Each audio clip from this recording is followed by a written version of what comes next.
वो शख्स जिसने 10वीं में किया पहला मर्डर, 12वीं तक दूसरा, जिसे पुलिस ने एनकाउंटर में ढेर किया, लेकिन उसके ठीक 4 महीने बाद वो जिंदा वापस लौटा है। जिसके जिगरी दोस्त ने ही उसके काफिले पर ताबड़तोड़ गोलियां बरसाई और बन गया जानी दुश्मन। हम बात कर रहे हैं पूर्वांचल के रॉबिन हुड धनंजय सिंह की।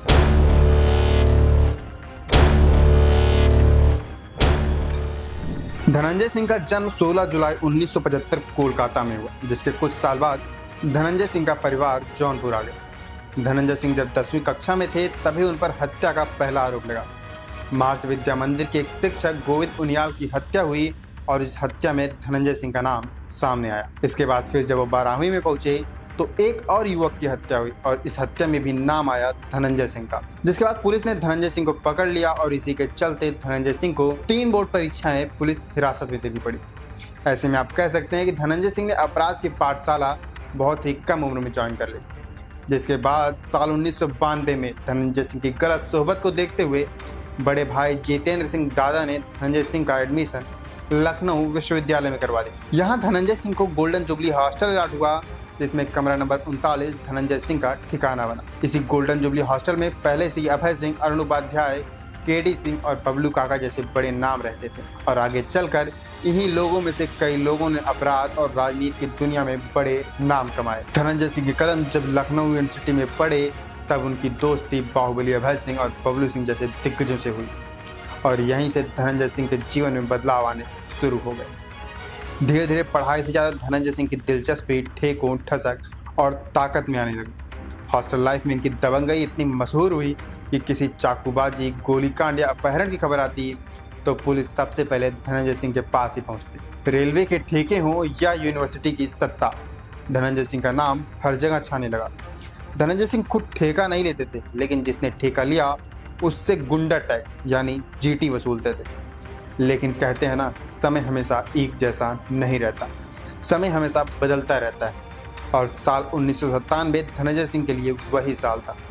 दरअसल इसी साल लोक निर्माण विभाग के एक इंजीनियर गोपाल शरण श्रीवास्तव को दिन दहाड़े गोली मार दी गई। इस हत्याकांड में धनंजय सिंह का नाम सामने आया, जिसके बाद धनंजय सिंह फरार हो गए और उन पर पुलिस ने 50,000 का इनाम घोषित कर दिया। फिर 1998 में पुलिस को खबर मिली कि भदोही मिर्जापुर रोड पर पेट्रोल पंप लूटने की योजना है, जिसके बाद पुलिस ने अपना पूरा जाल बिछाया और लूट करने आए 4 लोगों को मार गिराया। पुलिस ने इस एनकाउंटर में दावा किया कि धनंजय सिंह को भी मार गिराया गया। अखबारों में कई दिनों तक खबरें चली कि धनंजय सिंह का एनकाउंटर हो गया। लेकिन 1999 की वो सर्द रातें जब धनंजय सिंह वापस लौटे तो पूरे सूबे में हड़कंप मच गया। धनंजय सिंह के सामने आने के बाद पुलिस के इस फेक एनकाउंटर की पोल खुल गई, जिसके बाद एनकाउंटर में शामिल 34 पुलिस वालों पर केस दर्ज हुआ और उन्हें सस्पेंड कर दिया गया।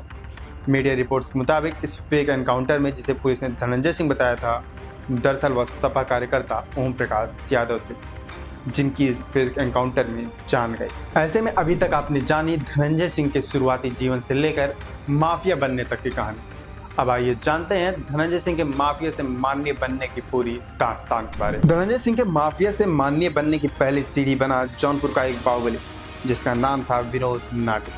विनोद नाटे की शख्सियत का आप अंदाजा इससे लगा सकते हैं कि माफिया मुन्ना बजरंगी जैसे अपराध की दुनिया के दिग्गज उससे सलाह लेते थे। धनंजय सिंह भी इसी शख्सियत के साथ जुड़े हुए थे। विनोद नाटे साल 2002 में जौनपुर की रारी विधानसभा सीट से चुनाव लड़ने की तैयारी कर रहा था, लेकिन उसकी एक सड़क एक्सीडेंट में मौत हो गई। जिसके बाद धनंजय सिंह ने मौके का फायदा उठाते हुए विनोद नाटे के समर्थकों को अपने पाले में ले लिया और उसी 2002 की विधानसभा चुनाव में रारी सीट से निर्दलीय प्रत्याशी के रूप में जीत दर्ज की। धनंजय सिंह अब माफिया से माननीय बन चुके थे, लेकिन विधायक बने उन्हें अभी 8 महीने भी नहीं हुए थे कि बनारस में टकसाल सिनेमा के सामने उनके काफिले पर हमला हुआ। अचानक हुए इस हमले में धनंजय सिंह गनर और सचिव घायल हो गए। ऐसा बताया जाता है कि धनंजय सिंह के ऊपर यह हमला कोई और नहीं बल्कि कभी उनके जिगरी दोस्त रहे अभय सिंह ने करवाई थी। इस हमले के बाद से ही धनंजय सिंह और अभय सिंह के रास्ते अलग हुए। कभी जिगरी दोस्त रहे, अब दोनों एक दूसरे के खून के प्यासे हो गए। साल 2007 के विधानसभा चुनाव में निषाद पार्टी के टिकट पर धनंजय सिंह फिर से विधायक बने, लेकिन अगले साल यानी 2008 में धनंजय सिंह बसपा में शामिल हुए और मायावती ने उन्हें 2009 में लोकसभा चुनाव का टिकट दिया। लोकसभा के इस चुनाव में धनंजय सिंह ने बम्पर तरीके से जीत हासिल की और सांसद बने। अब तक धनंजय सिंह की इमेज ने जनता में वो छाप छोड़ दी कि जनता उन्हें भगवान की तरह पूजने लगी थी। लेकिन इसी बीच धनंजय सिंह की पत्नी जागृति सिंह पर नौकरानी की हत्या का आरोप लगा और उन्हें गिरफ्तार कर लिया गया, जबकि धनंजय सिंह पर सबूत मिटाने का केस चला, लेकिन वो इस मामले में बाइज्जत बरी हो गए। धनंजय सिंह को वाई कैटेगरी की सुरक्षा मिली हुई थी, लेकिन इस सुरक्षा के दौरान भी उन पर 4 मुकदमे दर्ज हुए। इसी बीच 2018 में एक याचिका दायर हुई जिसमें धनंजय सिंह की सुरक्षा को लेकर कोर्ट ने सरकार को तलब कर लिया। कोर्ट ने पूछा कि आपराधिक इतिहास रखने वाले शख्स की सुरक्षा में पुलिस को क्यों रखा गया। इसके बाद सरकार बैकफुट पर आई और धनंजय सिंह की सुरक्षा को हटा लिया। इसी बीच माफिया मुन्ना बजरंगी की जेल के भीतर हत्या हुई और उसकी पत्नी सीमा सिंह ने सीधे सीधे धनंजय सिंह पर इसका आरोप लगाया। फिर साल 2021 में लखनऊ में अजीत सिंह की सरेआम गोली मारकर हत्या कर दी गई। इस हत्याकांड में भी धनंजय सिंह पर आरोप लगे।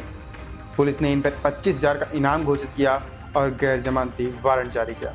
वारंट जारी होने के बाद भी धनंजय सिंह का दबदबा इस कदर था कि वो खुलेआम क्रिकेट खेलते दिखे। सैकड़ों लोगों के बीच फरार धनंजय सिंह चौके और छक्के लगा रहे थे। साल 2024 में एक बार फिर धनंजय सिंह ने निर्दलीय चुनाव लड़ने की तैयारी कर ली थी, लेकिन इसी बीच नमामि गंगे योजना के प्रोजेक्ट मैनेजर को किडनैप करने और रंगदारी मांगने के मामले में दोषी पाते हुए कोर्ट ने धनंजय सिंह को 7 साल की सजा सुनाई।